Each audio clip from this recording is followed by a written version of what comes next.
saanjaa mul'itti suuqatee daangaaf dachii aayyoo isaatiif aabboo isaa ilmaan isaatiif dallayuudhaaf daangaa irratti diina kufee kuffisuuf qophaa'u. Bara abbaan garaa garaa ofiitiif boo'u daabboon qabu jedhe. Bara kabaratee biyya guddisa jedhan ani hin danda'u biyya waa godhuu hin danda'u daabboo nyaachuu barbaada jedhee boo'u. Bara jagnoonni gootowwan garaa hidhatanii kochoroof zignii fudhatanii kilaash isaanii luqqifatanii diinotii keessaaf alaa barbadeessuudhaaf garmaamaniif geeraraa jiran baga jiraattan baga rabbiin asii waliin nu ga'e qaalii bareedduu ilmaan Oromoo nooru Oromoon Oromoo alhamdulillahi rabbil alamin rabbi Oromoo nu godhe Oromoon saba guddaa saba mul'ataa saba injifataa saba obsa qabu saba gartee rabbiin bal'isee ganfa Afrikaa kana keessatti facaase alhamdulillahi rabbil alamin kanaaf sodaatan Oromoo waggaa 150 dabre qotaniin wawwaaluuf tattaafachaa turan ammoo tole hin jenneef abboonni keenya alhamdulillahi rabbil alamin karaa saaqanii daandilee bocanii waraanaan eegalanii kilaashiidhaan xumuran diinota dhaabbataaf kan yeroolee nurraa galchan alhamdulillahi rabbil alamin. Salaamu alaykum wa rahmatullahi wa barakatuh. Warra salaamu alaykum wa alaykum assalaam wa rahmatullahi wa barakatuh. Indagan hundi keessan waan dhufu itti aansu naqaayyoof aabboodhaan dagatina rabbi nama qaadha abbaatiin dhaabbatee milkaa'u anallee isillee rabbiin nu haa godhu. Eegas itti aansuun rakkataa addunyaa keessa hin dagatina inshallah rabbiin nama obboleessa ofiiti kan itti quban qabne yeroo ati du'aa kadhattee maleekaan maal jetti akkaataa san rabbi si haa godhu siin jettee jechuudha. Ufitti hin dodhoominaa ka yaa rabbi rakkataa rakkoo baasii tiyyallee achumaan na baasii jetti. Yaa rabbi dhibamaa fayyisii anallee salma keessan du'aa keessan tuqee balama. Adda keetii yoo kadhatte dubbiin jajjabdu. Ati nama gartee ibaadaan du'aa hin tanteeraan qeebalan ta'uu mala. Yeroo obboleessa keetii kadhatte malaayikaan aamiin jettee siillee fakkaataa san rabbi si haa godhu jettee jechuudha. Hin dagatinaa obboleewwan ta'e ofitti hin dondhoominaa. Akkasii baga nagaan dhuftan jechaa gama sagantaa kennaa seenna. Kaleessa isinirraa hafee hedduu si yaade isin yaaddanii. Maashaallah warra hedduu karaa TikTok kanaa waliin agarree beektan asumaan iftuu aggaaruufaa. Maashaallah. Nasraddiin Muhammad Abdii Tamaam. Allahu Akbar. Galatoomii gurraacha Afrikaa maashaallah. Anillee gurraacha Afrikaa san. Mammagaallan ayyaa warra gartee diina keessaaf alaa boochisaa jiru. Ijipti irraa haga ganda keenyaa qeeteen qeen beektanii qee ayyoof abboo keessaa dayyuusni bo'u jirti. Ergamtoonni diinaa warri saba kana tuffatan. Warroonni gartee Oromoon biyya bulchuu hin dandeettu jedhan. Ilmaan jaha torba qabdi Oromoon. Ilmaan tokko malee ilmaan jahan ilmaan haadaa ilma miti ilmi boojuu ilmi karaa. Ilmi kaartooniidha. Kunniin gartee mataa nu nyaachuuf jirti jechuudha. Kanaaf baga nagaan dhuftanii adda wanni waliin laallu inshallah odeessa waliigala akka gabaabduu xiqqoo takka waliin laallee oduu gammachiistuu adda ka atileetii addunyaan beekumtii lama Itoophiyaa kennite leencicha Oromoodha Abbabee Biqilaan beektanii Abbabee Biqilaa nama Itoophiyaa biyya jedhan kana waamsee jechuudha. Abbabee Biqilaa eenyu beeka Abbabee Biqilaa. Abbabee Biqilaa gaafa inni Itoophiyaa fiigee waamsisu namuun dubbanne. Gaafa inni miilaan fiigee injifatee Itoophiyaa tana beekse ammoo Oromoon kennaa mitii jette. Naftanyoonni kennaa jette. Waan kana beektu isin beektanii dubbii ajaa'ibaa takka qabna Oromoon. Yeroo namni tokko Oromoo ta'ee wayii mul'ate gari mul'ate kennaa mitii jette Oromoon. Oromoo isin hin jenne Oromoo isin hin jenne qofaadha. Oromoof Oromoo gargar beektu. Uummanni keenya waan kana beeka Oromoof Oromoo. Iskeel Gabbisaa fa'aa Jawaar Maammaffaatii shaneef kaafaa oomfaa Oromoo miti. Oromoo nuun jedhaa jenna. Nuti Oromoo miti Oromoodhaa jedhan. Sababni isaa yeroo nu ibsan nuti banii aadamii miti jedhan. Bishaanii baanee jedhan. Kanaaf bara warra kana isaantu leenjisee sanyii warraati wanni jennuufi warri illee bishaanii baatanii nuun jedhan. Bishaanii baatanii qurxummii jedhamnee afaan shimbiraatii wokakkee jedhannu jedhanii Oromoon Madagaskaarii dhuftee Madagaskaarii haa deebituu nuun jedhan. Iskeel Gabbisaa fa'aatii warri gartee karaa kanaan ka dhaamsa addunyaadhaaf dabarsan maal jedhanii ani jecha san rabbiif hin jedhu waaqa nu rabbi hin jennu ni ka waaqa waan gurraacha guddaa tokko bishaan keessaa bahee jettee Iskeel Gabbisaa fa'aati. Isa san waaqni mil'ateeti kun Oromoo tahee kun sheexana ta'ee jette jarri innaa lillaahi wa innaa ileehi raaji'uun. Kana beektanii? Mee dhaqaa kitaaba jarri kataban dhaqaa dubbisaa. Mee namni Iskeel Gabbisaa waan kana yeroo inni dubbatu dhageettan. Riisarchii ittiin dalagee jedhe. Namoonni Oromoon banii aadam jedhu ni kijibanii jechuu isaan. nuti nama irraan baanee bishaanii baanee qurxummii sanyii qurxummii sanuu qurxummii illee jedhanii jinni na dabaqannee yan jechuudha. Warri suni yeroo jabaan Oromoodhaa ol ba'e kennaa mitiyan gaafa Jeneraal Taaddasaa Birruudhaa diina keessaa mataa ol baafatee ol ba'e kennaa mitii jedhan du'uu qabaa fannifamuu qabaa makiina lafa harkifamuu qabaa yan jechuudha. Gaafa Jeneraal Waaqoo guutuu ol ba'an kennaa mitiidhan jechuudha. Somaaleedha shirrixaam Somaalee nuun jechaa ba'an yataabaatu shirrixaam Somaalee dhukkee sirraa kaaftee kaadha barcumaa irra sitee sifte daalacha agartee barcumaa irra bakka hundaa teettee haadha mataa nu dhiibdu. Shirrixaam Somaalee rasaasni shirrixaam Somaaleen sun dha'e Oromtichi jechuudha. Ilmeessa madda walaabu hin beekna seenaa kennaa maddi walaabu lafa burqaa kennaati akkasumitu maa cadhiftanii ilaaltu yoo goban malee diinni nurraan baatu jedhan ture. Namni maddi walaabu lafa burqaa Oromootii dubbatu tokko illee hin jiru. Inni amma waan san dubbatu gartanii.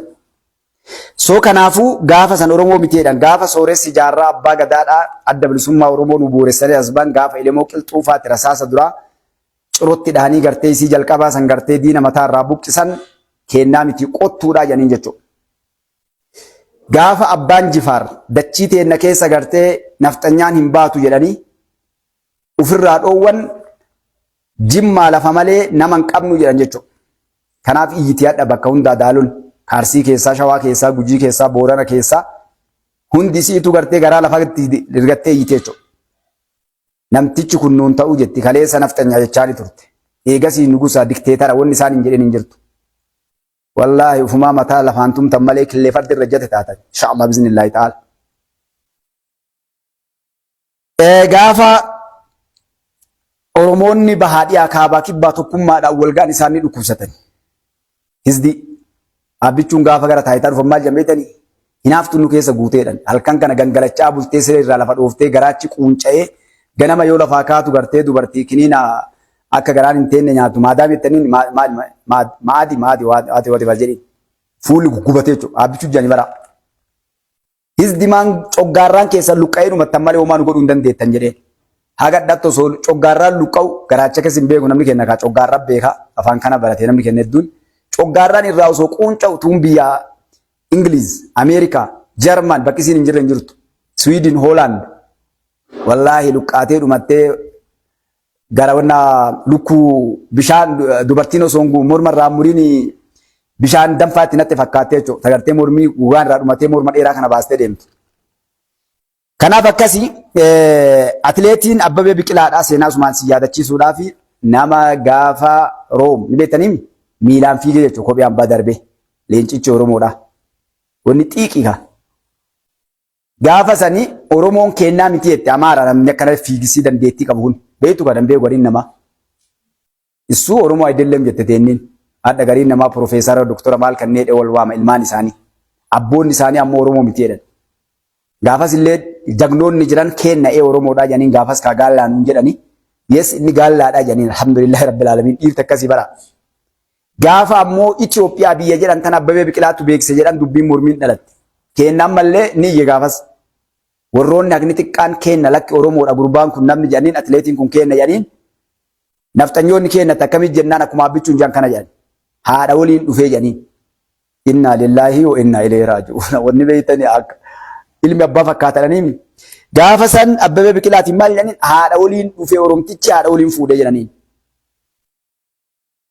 Weera gaafi dadha akkamitti Amaara jedhanii jennaani akkitti Amaara Biqilaan haadha biqilaa yeroo fuudhu isii ulfa garaa qabduu fuudhee nuun jedhan. Ragaa fidadhaa jetteen kaa dhiirte yeroo san jirtu. Ragaan dadhabanii Abbabee Biqilaa Oromoo ta'eetti irriif akka warri baane. Adda kaayisa santu alhamdulillahi rabbil aalamiin Itoophiyaan kaa biyya gartee beekumtii argattu mootummoota addunyaatiin murtaa'e. Tuun waa'ee namni keenya irra guddaan eegaa jiru kaleessaaf dheengadda isinitu gammada deebuu taatee mire. Abbichuun hin danda'amne waa'ee asabii isinitu jira.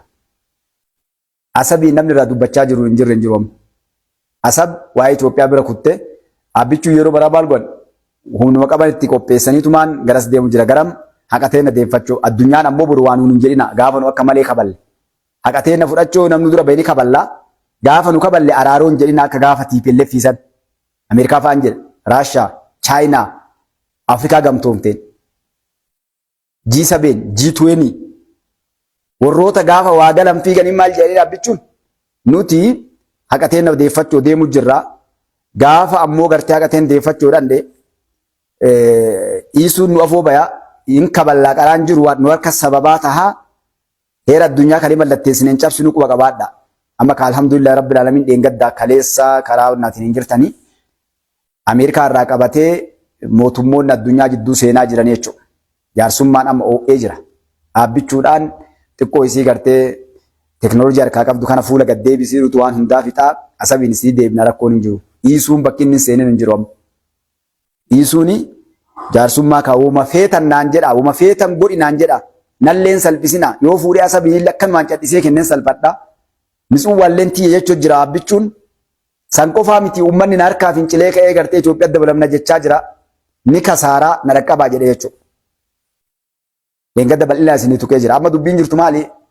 Dubbii dhaabbichuudhaan waan ateette sii fuunaa sii kenninaa mee gartee jaarsummaa tole nu jedhi. Garas deemaa jiran. Kanaaf shaneef kaafaa oonfaati illee gamanaan waa araara fiiddii jechuudha dubbiin jajjabdu. Dubbiin ammaatti jala naqammasaa santu dhufe amma. Warri kalee lafa dhiituuf geerraruuf boochisuuf dhiichisuu amma garri itti deebi'an gara. Karaa tokko chaabbichuuti. Amma gariin namaa kaa waan fidan Itoophiyaan barruu takka galgala kan argee kofleellee lallaaleellee maal fidaa jiran beektan Itoophiyaan karaa federaalizimii irraa karaa gartee mootummaan pirezidantii yookaan ammoo mangisti isa jedhu bulutti deebi'uu deemti eebadii teenya jedhanii yaa jiran jechuudha. Maaliif takka irraa yoo buusan takka deebitee iyyiti. Eeyyeen uummata murteeffata. Nama guddaa dharkaasinii qabu dhufeen maali? Dhaabbichuun dandeettanii ta'a yeroo isiniin jennu dhaabbichuun nama gartee waa gorsitoota addunyaa kan Ameerikaa yookaan biyyoota dhiyaa takkaa biyya wayii dhaqee ni akkam godhee Itoophiyaa bulchaa nama jedhu miti. Nama akkatti Itoophiyaa bulchu beekuu fi nama waan godhu beekuuf wanna hundeeyyuu xumuree bira dabree haadha lafaa qabu jechuudha. Gaafa isin itti duultan ajjeesuudhaaf gaafa itti maltan gaafa gartee bahaadhiyaa kaabaa kibbaa irratti isin waltumsitan san isinitti himne dhugaa jirtu. Gaafa hedduun namaa waan nuun jedhu waa takka illee asii isin tuquu barbaadaa karama kanaan kaa namni hedduun dhuga maqaa namaan dhayinaa nuun jettan. Laala bakka dubbi takka jira bara waa tokko jira dhagaa dhoonni dubbachuu dhufe Mustafaan. Namoonni waa yaabbichuu dubbatan. Namoota waa yaabbichuu dubbatan isinraan dubbatinaa nuun jedhan. Nama akka eenyuufaa warra kasaaree hadha gartee akka lukkuu gartee bishaan danfaa dubartiitti natti hadha bakka tanaan dhufe. Obboleessi tokko as keessa jira jagni tokko waan jedhe ilmaan wardiyaa jedha jechuudha. Ilmaan wardiyaa Allahu akbar jecha ajaa'ibaati wallahi na folchalle ilmaan wardiyaa hedduu jiranii beeknanullee. Ilmaan wardiyaadhaa warri gartee waraanni dargii waraanni Haile Sillaaseef ka wayyaanni as keessa nu keessatti horee jechuudha. Dhagaa Oromoo gaariitti dubbiin jajjabdu wanni biyya teenya keessatti deemaa jiru saba keenya irratti deemaa jiru. Rakkoon yoo qabsoo taate uummata Oromootu qabsaa'ee asiin ga'e kaleessallee saba sablammoota illee bilisoomsine of qofaa miti. Amaaraaf Tigree illee bilisoomsine wallahi. Hadda Eertiraa bilisoomsuuf deemaa jirra. Inshaallah Rabbi jedhe. Uummata akkasiiti Oromoon jechuudha. Garuu ilmaan wardiyaa jecha san jaalli kiyas keessa jira isatu naa kenne. Ilmaan wardiyaa wanni godhu jiran maali? Waan nuun jedhan hin dubbatina maalirraa? Ibaluunfaa maqaan dhayina. Hay barnu akka itti nu guddisan akka itti nu barsiisanii fi akka itti qabsaa'an nuun jedhan barakateessaniif diiniin kennallee dubbii ija keessa waraanaa nuun jedhan laal. Maal asii achi qaqqaban nama kadhachaa hin jirru bara ganda namaan dhandhe. Siyaasaa dalannee waa fuudhuuf deemaa hin jirru bara. Siyaasaa dalannee waa liqimsuuf deemaa hin jiru. Namni akka Mustafaa fa'aa mootummaa irraalee takkaa shaayii illee dhunne gaafa ol ga'ii dhaqee achi shaayii dhuge sammaan dhunne naan jechuun ni malti gartee kaadireen mootummaadha. Takkaa shaayii illee namarraan dhunne nu. Mana illee hin fudhanne kaaree illee hin fudhanne ni odeessanii waan kana namni hedduun kana odeessaa hin fudhanne. Maaliif? Nu warra garaatii miti kaa warra gartee waa itti kennanii lolii yookaan duti nuun jedhanii miti.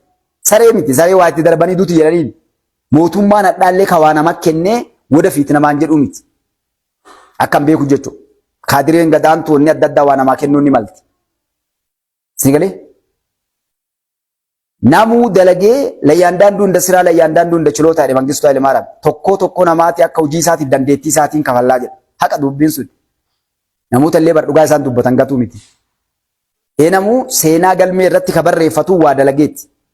Ibaluu kiyyaas nu qabi. Adda waan tana dubbadheef qaba duuba koottaa. Shirri dalagame. Shirri dalagamaa jiru. Boolli qotamaa jiru. Boolli qotamaa ture. Xiqqaa isin yoo fakkaatee sobamtan uummanni Oromoodha. Akka malee bakka fagoo jirtan. Ardhallee qotamaa jira. Dhagaa gaariitti eenyu irratti dhaabbichuu irratti. Still now yeroo Mustafaan dubbatu haala fakee dubbachaa jiru. Shirri dhaabbichuu irratti dalagamaa jiru. Firoon ministeerota dhaabbichuu jala teetturraa haga kaadiree ganda gaditti. Oromoon Tigree miti Amaaraa miti. Yookaan TPLF fi nafxanyootaa miti. No. Shaabiyaa fi Ijiptii miti. No. Oromoon na gaariitti liqimse. Yoo inni sii dide bishaan guddisuu bira dhaabi liitira tokko irraan gadhu akkasii liqimfama. Sabni Oromoodhaa bar ummata guddaa ummata gartee qabaata. Alhamdulillah rabbi biyya qabaattu nuu kenna. Isii tana dhoorkuuf hiree tana hanqisuuf dhaabbichuu nyaachuudhaaf akka gaarii na dhagaa kaama guurii gurraa guuradhaa. Namni hundinuu ol maree gaddeebi'ee karaan ittiin dhaabbichuu nyaachuu deeman Oromoo keessaati. Rabbiin dayyuusa nu keessa haa baasuudha du'aa godhame. Rabbiin kaa dayyuusa jibbaami nama keessaa bar dayyuusa jibba. Ka jennanni nabi rabbi alayhi salaatu wassalaam dayyuusa hatta shurufkaan jannataa irratti haraama jedhe. Nama haqaa isaa daangaa isaa maatii isaa irratti haqa isaa irratti hin falman. Abbaa garaa ka asii waa argadhaa dantaa irraa qabda. Ni jedha gariin namaa garte. Abboo dhuga gariin nu yaadeetuma jedha. Irraa maan fayyadamne yeroo tanan nuun jedha gariin. Fayyadamuun dhufne kaanu. Faayidaa hiyyummaan kaaree fudhannee lafa ummataati. Kaaree takka yoo mootummaan hadha muree waasii kennee ta ummataati. Ummata miiliyoona 130 irraa si gaafata kaaliq. Kasii kennee batiin fudhattellee. Hadha yeroo waa bunnu jira. Hadha kaaree fudhachuu dursamoo leenca nu harkaa nyaachuuf deeman kana gartee itti fannee dalaggaa inni dalagu kana dura ceesifannee deemu dursa. Alaa mana galanii mana galam jettiin Oromoon. Maa oriitan? Maa kijibdan? Ololli amma isin sooshaal miidiyaa kana gadhiiftanii oofaa jirtanii mangisti deebisaa jirtanii gara muummicha ministeeraarraa gara lachittuu harki lachuu dhaabbichuu mirga. Kana kan murteessu ammoo uummata bakka tan dhagaa. Olola amma isin keessa oofaa jiraniif kaadireen qabattee deemtu haarawaa kaasuudhaaf naannoo Oromiyaa naannoo sabaa sablammootaatti jawaarfaatti facaasaa jiran laayik akkuma ijoollee yuunivarsiitii bahe warra yuunivarsiitii osoo gartee baratee bakka ga'e utaalee jaampi godhee achi keessa duudee hadha achi keessa dhaabbatee malaaxaa daawun jetti nama barate sila itamaaree kifil namoota silaa baratanii maachuu jedhan malaaxaa daawun jedha achi keessa dhaabbatanii biraanuu daawun akkamii gaafatanii seerri karaa kamiin gaafata namoonni baratan laal because Jawaar Mohaammed itti fufee ijoollee Arsii kaase kutaan biraallee jalaa ka'ee hadha dhoqqee keessa ijaajjitee gartee ija babaasuu jirti jechuudha. Dhageettanii taa'aa osoo jennuun hadha ija babaasaa jirti. Jawaar akka waan irraa baasuu waraana nu naqanii nu guuruu deemaa jiranii ajjeefamuu deemnaa jawwee kennaa.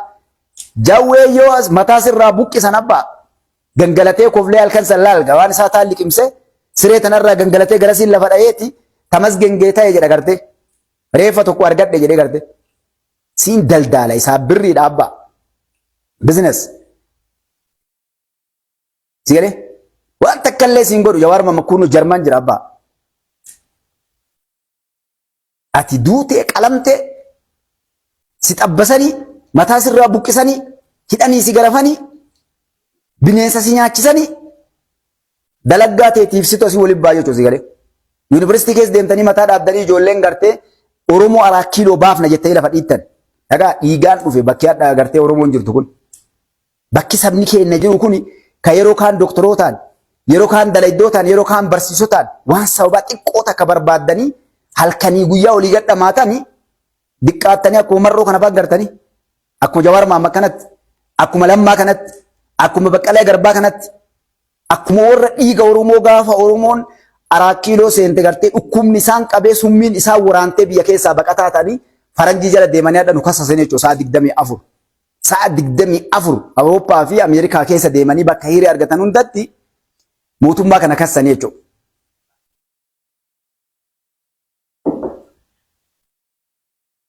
Oromoon yeroon gingilfamtee Oromoo taddabaatu amma taate koo qabaadhu sabni Oromoodha. Leencichi Oromoodha wanni isin dalagu jiru abbaa teknooloojiiti maashaallah. AI dhaan hadha gartee eegee teessan gubuu jira takka takkatti diinaaf fira ergamtuuf gartee baandaa ergamtuun keessaatu jira ka baandaa yoo quban qabne warra alaa gartee waa liqimsee walii gati isin oofu jira. Halaqoonni alayyaate tunniin isaan gartee Awurooppaa fi Ameerikaa keessa deemanii charchii irra deemtee horii qocachaa jirti jarri. Mileenaroota hadha jarri gartee bakka hunda dhaqanii.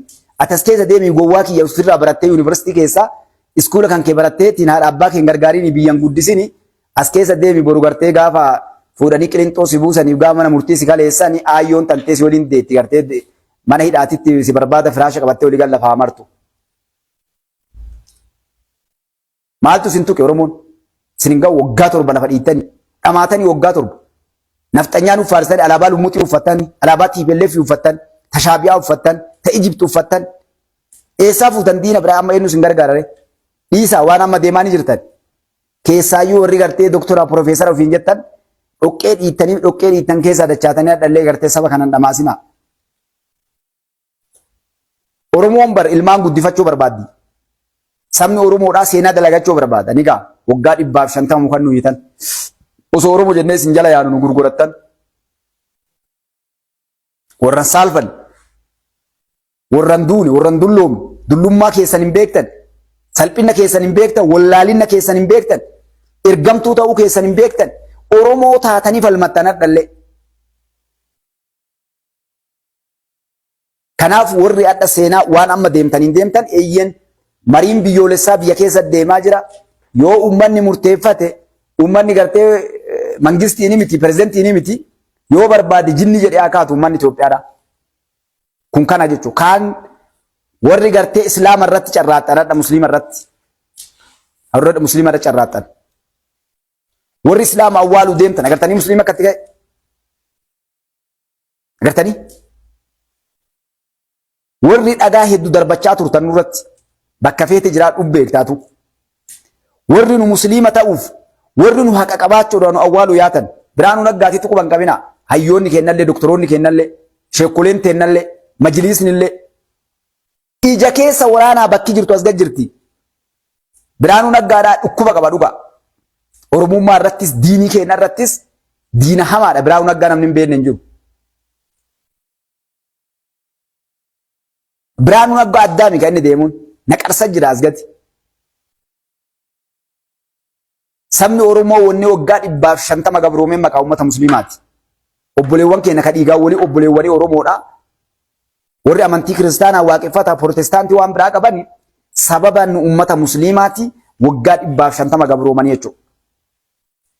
Ardhan jirtu akkam gootarree uummanni musliimaa mataa qaqqabattee dayyuus lafarra yaatullee mataa ol qabatu. Maajoritiidhaati abbaa feete gartee kabaltee garaa irraa qabuu dandeetta. Ufin tuffatinaa ga'e amma inaf ga'ee jira.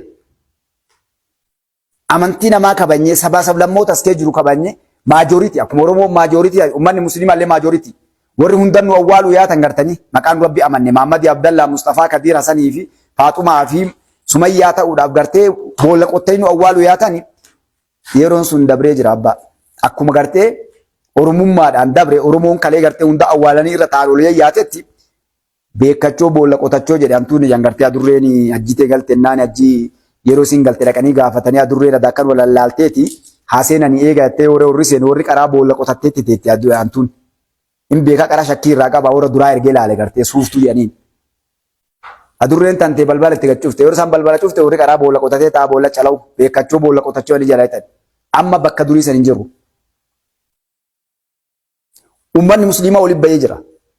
Bahaadhiya kaabaa kibbaa.